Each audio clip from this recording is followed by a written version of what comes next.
वाणी श्री हुजूर स्वामी जी महाराज उपदेश सतगुरु भक्ति का वचन 18वां शब्द छठा। सतगुरु कहें करो तुम सोई, मन के कहे चलो मत कोई।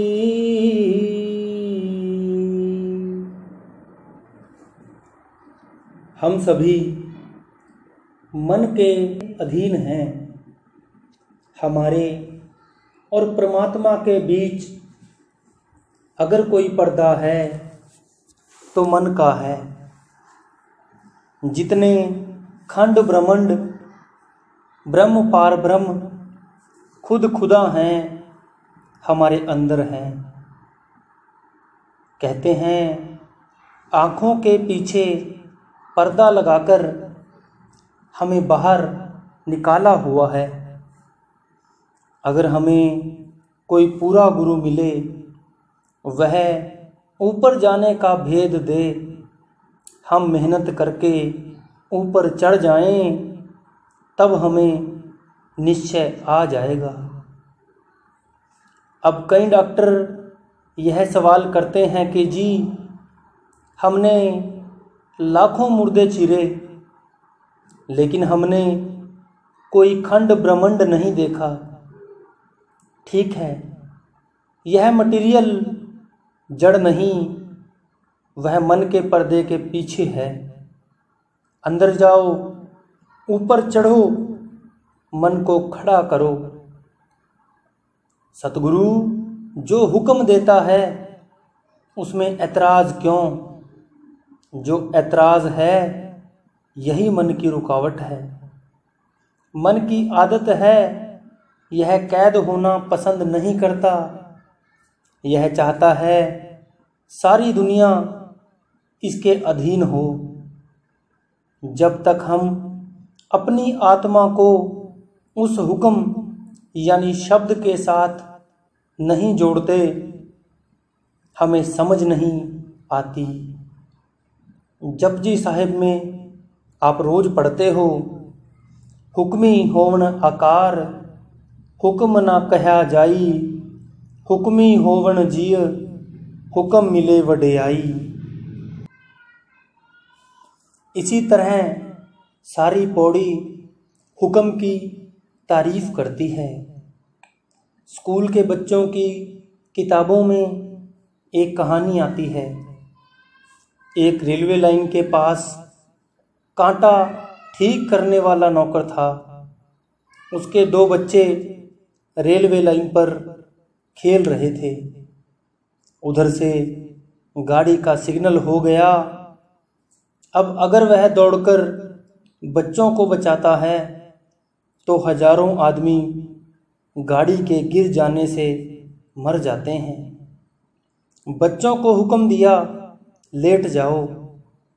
उनमें से एक बच्चा फौरन लेट गया। दूसरा कहता है क्यों लेटूं? इतने में गाड़ी आ गई। जो लेट गया वह बच गया और जो कहता था क्यों, वह कट गया। जिसने बाप का हुक्म माना वह बच गया। इसी तरह सतगुरु का हुक्म ऐबों पापों से बचाता है। अगर पूछें यह बात मुझे क्यों कही, यहाँ क्यों कहने की गुंजाइश नहीं। यह भों में गोते दिल वावे, सतगुरु से बेमुख करवावे।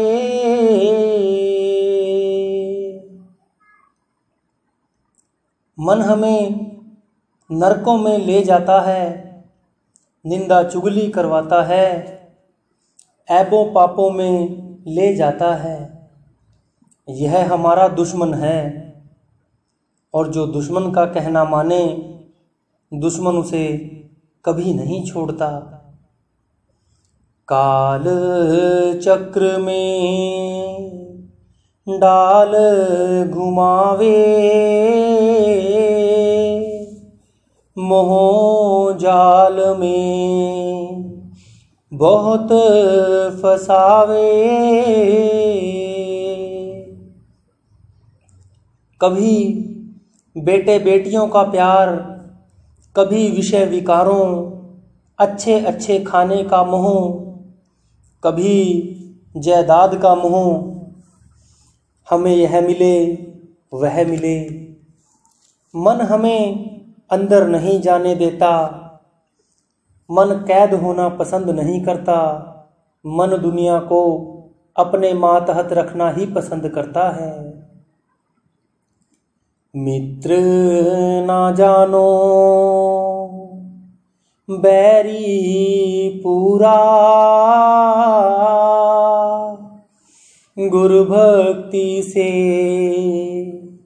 डारे दूरा। दुनिया में हमारा कोई दुश्मन नहीं। हम सभी एक पिता अकाल पुरुष के बेटे हैं। सभी हमारे भाई हैं। अगर कोई दुश्मन है तो मन है। कौमों मजहबों की लड़ाई कौन करवाता है? मन। मन विषय विकारों का आशिक है। मन 5 तत्वों के सतोगुणी अंश से पैदा हुआ है। हर एक चीज अपने असल की तरफ जाती है, इसलिए मन विषय विकारों का आशिक है। कोई शहजादा किसी बादशाह की लड़की पर आशिक हो गया। शहजादे के बाप ने बहुतेरा कहा कि अपनी लड़की की शादी मेरे लड़के के साथ कर दे, मगर लड़की का बाप ना माना। शहजादे ने लड़की से बात की। लड़की ने कहा, मैं तेरे साथ चुपके से भाग चलूंगी। एक दिन रात को साड़नी पर सवार होकर लड़की और शहजादा भागे जा रहे थे। रास्ते में एक नाला आया। सांडनी वहां पर अड़ गई। लेटने की कोशिश करने लगी। शहजादे ने उसे बड़ी मुश्किल से रोका। शहजादी ने शहजादे से कहा कि यह अपने असल पर गई है। इसे साड़नी की माँ की भी यही आदत थी। शहजादे ने यह विचार किया कि जब यह मेरे साथ भागकर आई है तो जो इसकी बेटी होगी वह ना किसी के साथ भाग जाए। वही ख्याल छोड़ दिया और बहाना बनाकर उस लड़की को माँ बाप के घर वापस छोड़ गया। मन हवा, मिट्टी, पानी, आग, आकाश, इन 5 तत्वों से बना है, इसलिए यह अपने असल की तरफ जाता है। मन ने बड़े बड़े ऋषि मुनियों को भटकाकर मारा है। श्रृंगी ऋषि ने 88,000 बरस तप किया, दुनिया छोड़ दी, अनाज छोड़ दिया, पेड़ों के पत्तों को, फल फूलों को खाकर जंगल में उम्र गुजारी। राजा दशरथ की भेजी हुई औरतों ने उनसे यज्ञ करवा लिया। विश्वामित्र रामचंद्र जी का गुरु था। मेनका पर मारा गया और शकुंतला पैदा हो गई। यह जो शकुंतला नाटक आप शहरों में देखते हो उसी की नकल है। पराशर जी सारी उम्र योगाभ्यास में लगे रहे। पूर्ण योगी होकर घर को वापस आ रहे थे। रास्ते में एक नदी पड़ती थी। जहाँ वह आए मल्लाह से कहा कि मुझे पार उतार दो। मल्लाह ने कहा, हम रोटी खा लें फिर आपको पार उतार देंगे। कहने लगा, मुझे धूप लग रही है, मैं श्राप दे दूंगा। अब जो काम माँ बाप करते हैं लड़के लड़कियां उसे बड़े आसानी के साथ कर सकते हैं। उनकी एक जवान लड़की थी, उसने कहा, पिताजी मैं पार करा देती हूँ। यह कहकर उसने बांस लिया, रस्सी खोली और कहा, आओ महात्मा जी, अब सारी उम्र जंगलों में रहे, औरत की शक्ल तक नहीं देखी थी, सुंदर रूप देखकर मन चलाएमान हो गया, अपना खोटा ख्याल प्रकट किया। लड़की ने कहा, हम लोग मछुआरे हैं, मेरे मुंह से आपको बदबू आएगी। कहने लगा, तू योजन गंधारी हो जा, तेरे मुख से 4-4 मील तक खुशबू आया करेगी। अब देखो, योग को भ्रष्ट करता है, मन को नहीं रोकता। लड़की ने कहा, यह सूरज देखता है, हम खोटा कर्म करने लगे हैं, यह हमारी गवाही देगा। जो पानी की चुल्ली भरकर मारी, धुंध कर दी, अब योग को बर्बाद करता है, मन को नहीं रोकता। फिर कहने लगी, यह जल वरुण देवता है, यह देखता है। कहने लगा, जा रेती हो जा। फिर वह लड़की आगे जाकर पांडवों की परदादी बनी। नारद सभी भक्तों में शिरोमणि भक्त कहलाया था। जब एक कन्या ने स्वयंवर रचाया, भगवान विष्णु से जाकर कहने लगा, मुझे सुंदर सा मुख दे दो। भगवान ने बंदर का मुख दे दिया। जब भी वह लड़की आती, गर्व से जाकर उसके आगे मुंह करके बैठ जाता। भला बंदर के गले में माला कौन पहनाए? लड़की आगे निकल जाती, वह फिर उठकर आगे जाकर खड़ा हो जाता। किसी ने कहा, अरे तू उछलता फिरता है, जरा अपना मुंह तो पानी में जाकर देख। जब देखा तो क्रोध आ गया, कहने लगा, मैं विष्णु को श्राप दूंगा। भगवान ने कहा बड़ी खुशी से, मैं नहीं चाहता था कि मेरा भक्त नीचे गिरे, सो मन बड़ी जबरदस्त ताकत है। कबीर साहब कहते हैं, सन कादिक नारद मुनि सेखा, तिन भी तन में मन नहीं पेखा। ब्रह्मा के चारों बेटे सनक, सनंदन, सनातन और सनत कुमार, शेषनाग ऋषि मुनि सारे मन के दायरे में रहे। मन छोटा काल है, काल भगवान ने हर एक आदमी के साथ अपना एजेंट मन लगा रखा है। और मन का ठेका क्या है कि कोई जीव मुक्ति ना पा सके। समझे?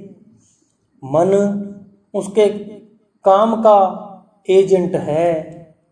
आप कहीं जाओ, मन एक ऐसा भूत है, इस दुनिया में भी साथ है। अगर हम तुरिया पद में जाएं, वहाँ भी साथ है। जब ब्रह्म में जाएं, तब भी साथ है। ब्रह्म पार ब्रह्म का मन है। ब्रह्मा भी मन की एक तरह की उत्तम अवस्था है। जब पार ब्रह्म में जाओ, स्थूल सूक्ष्म कारण, तीनों शरीर, पांचों तत्व, 25 प्रकृतियां, माया के सारे पर्दे उतर जाते हैं। जब होश आता है, ओह मैं तो आत्मा हूँ। आत्मा अकर्ता अपभोक्ता है। एक सत्संगी, हुजूर मन को सजा क्यों नहीं मिलती? महाराज जी, मन को सजा कौन दे? जिस काल और माया ने तुम्हें कैद किया हुआ है, यह उसी का वजीर है। मन को सजा देने का यही तरीका है कि मन को शब्द की लज्जत दो। दाहारा सुत संपत्ति परिवारा, डारे काम क्रोध की धारा। इस दुनिया में हमारा कोई दुश्मन नहीं, अगर दुश्मन है तो मन। यह ना हमें अंदर जाने देता है, ना भक्ति करने देता है, ना नेक कामों की तरफ जाने देता है। इंद्री भोग बास भरमावे, भक्ति विवेक नाश करवावे।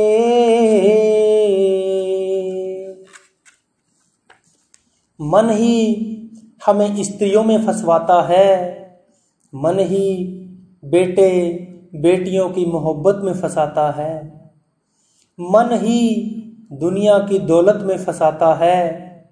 जो कुछ यह काम क्रोध है, यह मन का खेल है। मैंने आगे भी अर्ज की थी, यहाँ उल्टा राज है। इंद्रियां विषय विकारों के वश में हैं, मन इंद्रियों के वश में है।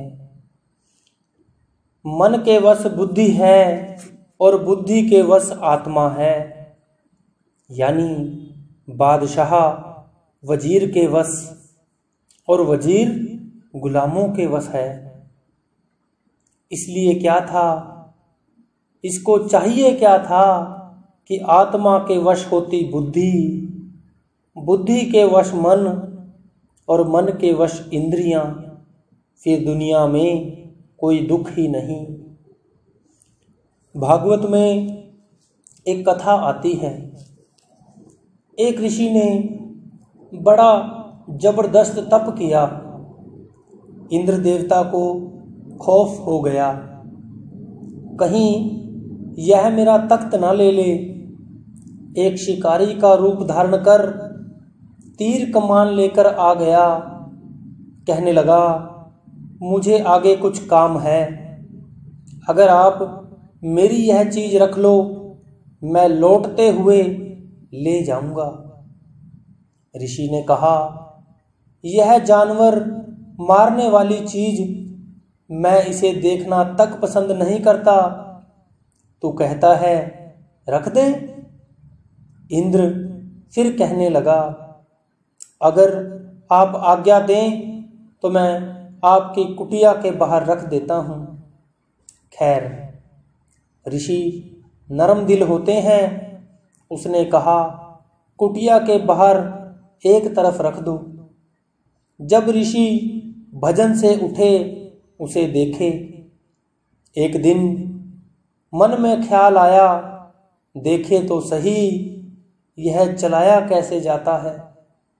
आहिस्ता आहिस्ता ऋषि शिकारी बन गया। जिस चीज से वह नफरत करता था, प्यार करने लग गया। जरा सा मन को ढीला छोड़ा, मन विषय विकारों का आशिक हो जाता है। मन की मौज क्या है? इंद्रियां। हर एक इंद्री अपने अपने भोगों की तरफ खींचती चली जाती है। इंद्रियां भोगों में लगकर इसकी मिट्टी पलीत कर देती हैं, भक्ति का नाश करती हैं। बड़े बड़े मारे गए, हम कितने पानी में हैं। सतगुरु प्रीतम मिले न जब तक, कभी न छूटे मन के कौतुक।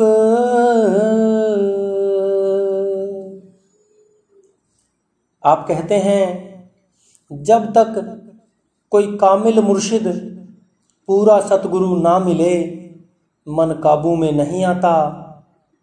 लेकिन अगर यह सतगुरु के कहने पर ना चले तो सतगुरु क्या करे? गुरु अमरदास जी फरमाते हैं, सतगुरु नो सबको वेखदा, जेता जगत संसारा, डिठे मुक्त न होवई, जिच्चर शब्द ना करे विचारा।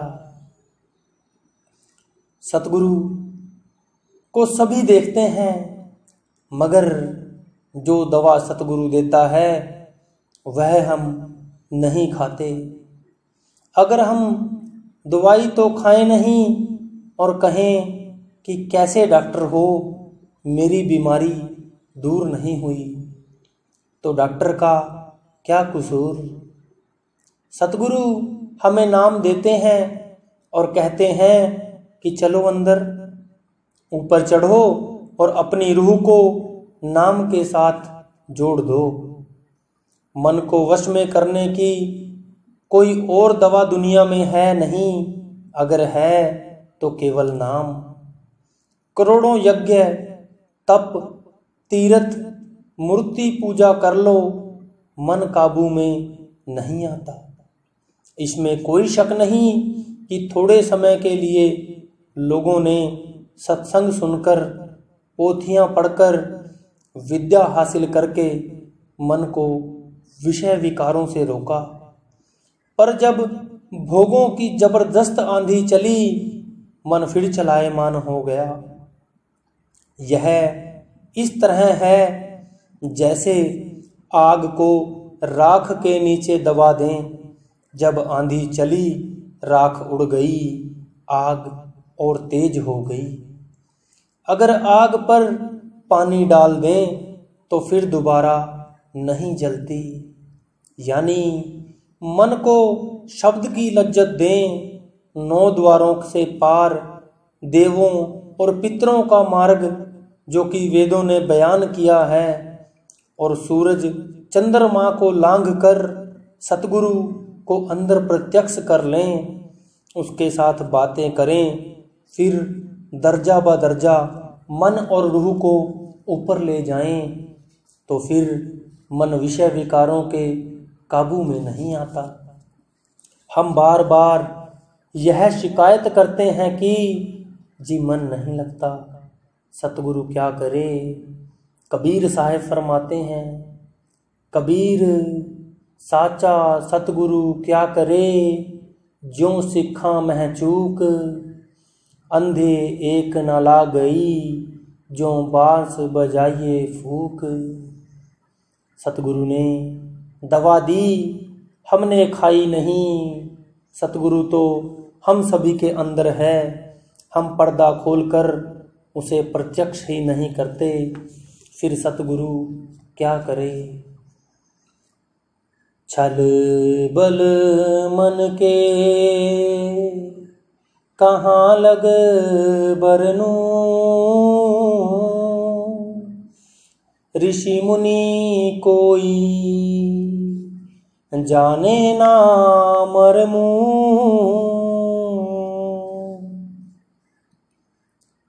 मन के छलावों को ऋषि मुनि भी नहीं समझ सके। कई ऋषि मुनि स्वर्गों में गए, अप्सराओं ने ठग लिया। इसी तरह और सारे हमारे हिंदू मत के पुराण कहते हैं, वशिष्ठ जी रामचंद्र जी के साथ ज्ञान चर्चा कर रहे हैं कि अगर कोई कहे कि मैंने हिमालय पहाड़ उठा लिया है, तो यह नामुमकिन लगता है, पर 1 मिनट के लिए मैं मान लेता हूँ कि शायद कोई ऐसा सूरमा पैदा हो गया हो।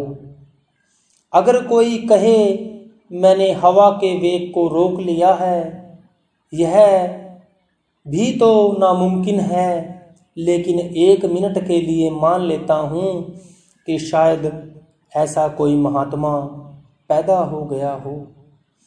लेकिन अगर कोई कहे कि मैंने मन को वश में कर लिया है, मैं नहीं मानता।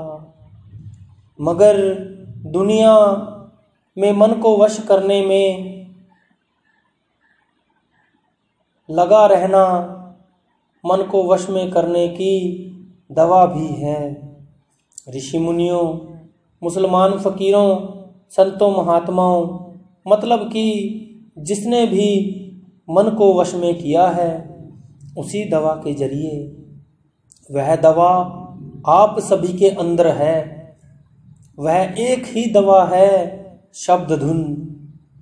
अव्वल तो मन हमें बाहर से ही धोखा देता है, पर अगर कोई अंदर चला भी जाए, काम, क्रोध, लोभ, मोह, अहंकार उसे रोकते हैं। मिश्री कड़वी नहीं होती, लेकिन अगर किसी बुखार वाले को मिश्री दे दो, उसे कड़वी लगती है। इसी तरह हम जितने भी हैं मन के अधीन हैं। जीवों का दुनिया में कोई दुश्मन नहीं, अगर कोई दुश्मन है तो मन। जो जो अभ्यास करोगे मन निर्मल होता जाएगा, अंदर पर्दा खुल जाएगा। ताते सतगुरु खोजो निज के, बिन सतगुरु कोई चले न बच के।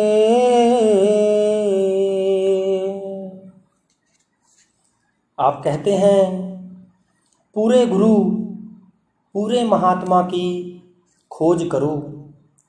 बगैर गुरु ना कोई अंदर गया है और ना जा ही सकता है।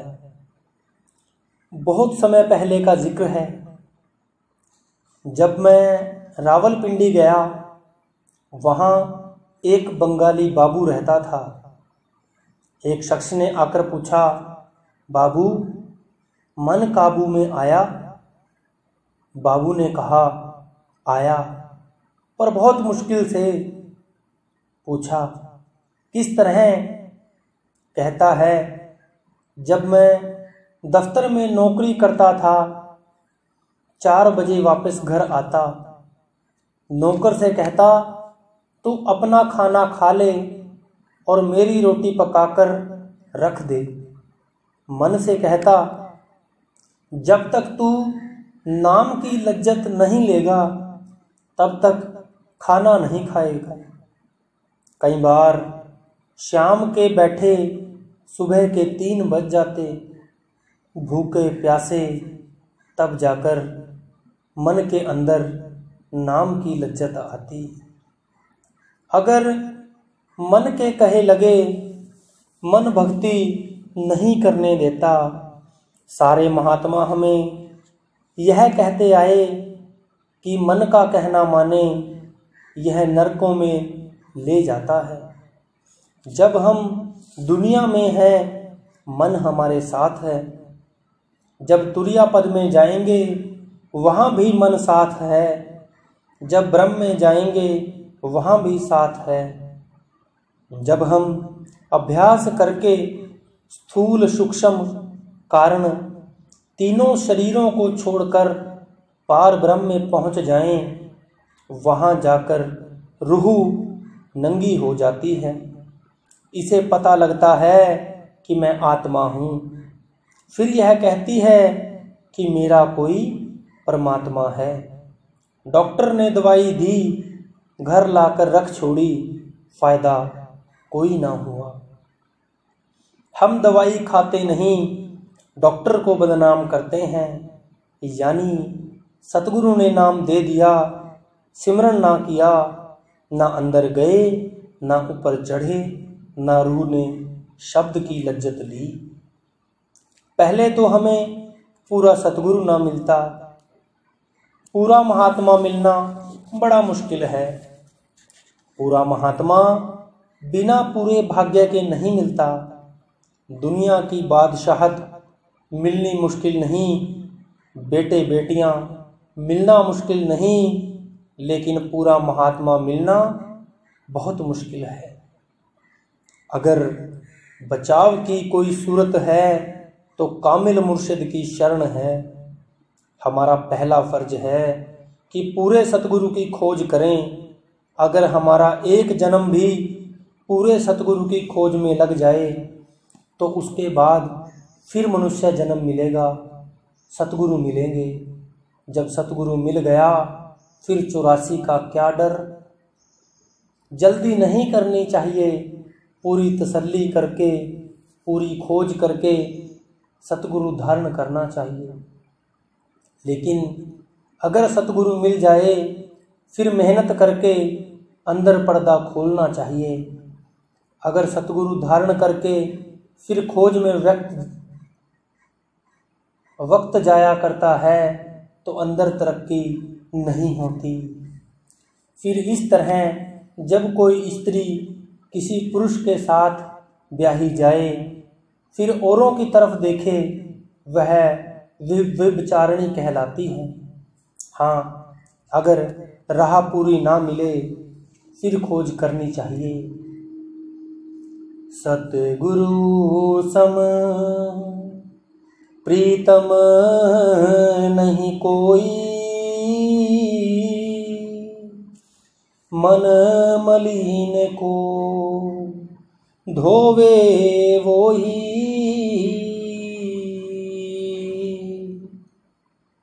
आप कहते हैं इस दुनिया में सतगुरु से बढ़कर हमारा कोई प्यारा नहीं।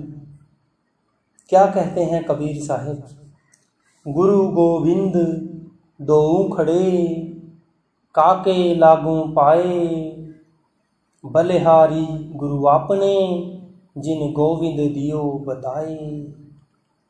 इस दुनिया में सतगुरु से बढ़कर हमारा कोई रिश्तेदार नहीं। मौत के बाद ना माँ साथ जाती है, ना बाप साथ जाता है, ना बेटे बेटियाँ, ना दुनिया के सामान, ना कौम, ना मजहब। मतलब कि इस दुनिया की कोई चीज़ हमारे साथ नहीं चलती। यह हमारा शरीर भी यहीं रह जाता है। यह किराए का मकान है। 10, 20, 50, 100 साल बाद छोड़ देना है। अगर साथ जाने वाला कोई है तो सतगुरु है। मौत के वक्त ऊपर खंडों ब्रह्मांडों पर गुरु ले जाता है और दर्जा ब दर्जा हमें ले जाकर मालिक के साथ मिला देता है। अगर यह सतगुरु के साथ करे दुश्मनी, उसी की करे निंदा चुगली, फिर हमें साथ कौन ले जाए?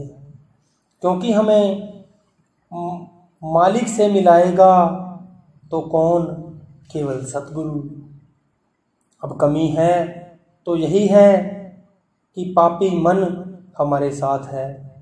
यह हमें सतगुरु पर भरोसा होने ही नहीं देता।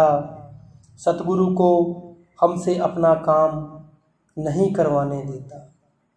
ना उसे कोई कौम बनानी है, ना कोई मजहब बनाना है, बल्कि वह मालिक के साथ हमें मिलाता है। वह अपनी मजदूरी करे, खेती करे, दुकानदारी करे। वह अपनी मेहनत करके मालिक का नाम जपाता है। अगर वह दुकानदारी करता है या खेती करता है या मजदूरी करता है, इससे हमें क्या शिकायत है? सोच लो, गुरु नानक साहब ने खेती की। करतारपुर बेदियाँ अभी तक मौजूद हैं जो कि उन्होंने बसाया। गुरु अर्जुन साहब ने चरहट्टा में कुआं लगाया। कबीर साहब सारी उम्र ताना बुनकर गुजारा करते रहे। नामदेव जी ने कपड़े रंग रंग कर गुजारा किया। मतलब कि जितने भी महात्मा आए, हर एक ने अपनी हक की कमाई की और नाम जपा।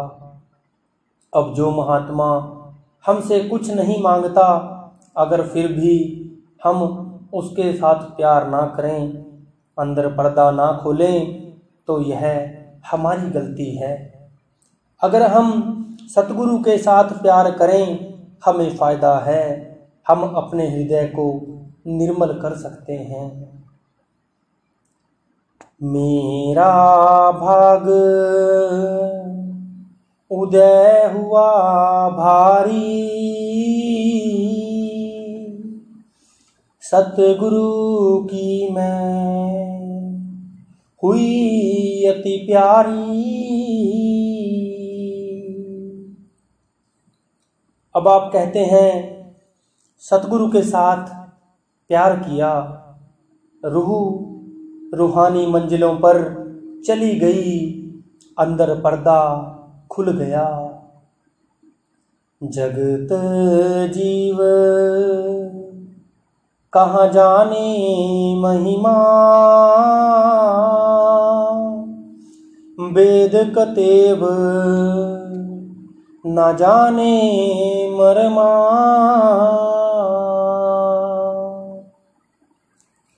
अब आप कहते हैं कि जब रूह ने सतगुरु के साथ प्यार किया, नाम की कमाई की, शब्द की लज्जत ली, रूह जन्म मरण से रहित हो गई।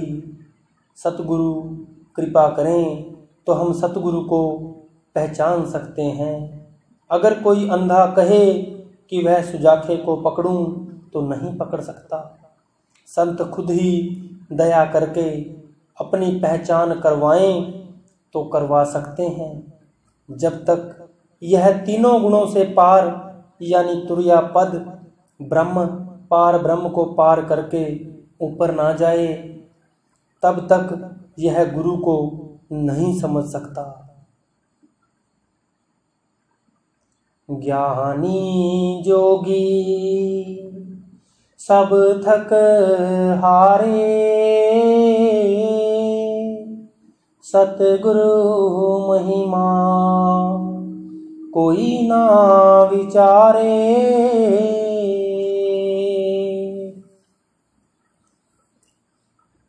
सतगुरु को जाना है सचखंड अनामी। ये लोग काल के दायरे में रहे। जो संत महात्मा आते हैं उस मालिक के भेजे हुए आते हैं। ताते सतगुरु शरण पुकारूं, आरत उनकी नित प्रति धारूं। इसलिए हमें भी चाहिए कि सतगुरु की शरण में जाएं, सतगुरु के साथ प्यार करें। आरत करूं प्रेम से जब ही, कुल परिवार तरे मेरा तब ही। एक जीव को नाम की लज्जत आ जाए, वह चाहता है कि सारा जहान नाम में लग जाए। फिर वह सारे परिवार को नाम दिलवा देता है। जी। आरत विधि अब करूं सिंगारा, राधा स्वामी मेरे हुए दयारा। राधा स्वामी परम दयाल, कर आरत उन हुआ निहाल। ऊंचे से ऊंचा सबसे आखिरी में स्वामी पद है। सारे महात्मा स्वामी स्वामी पुकारते आए। गुरु नानक साहिब ने भी स्वामी कहा है, तुलसी साहिब, कबीर साहिब ने भी। स्वामी जी महाराज ने कुल मालिक को रूह का स्वामी यानी राधा स्वामी कहा है, आरत विधि अब करूं सिंगारा, राधा स्वामी मेरे हुए दयारा। राधा स्वामी परम दयाल, कर आरत उन हुआ निहाल।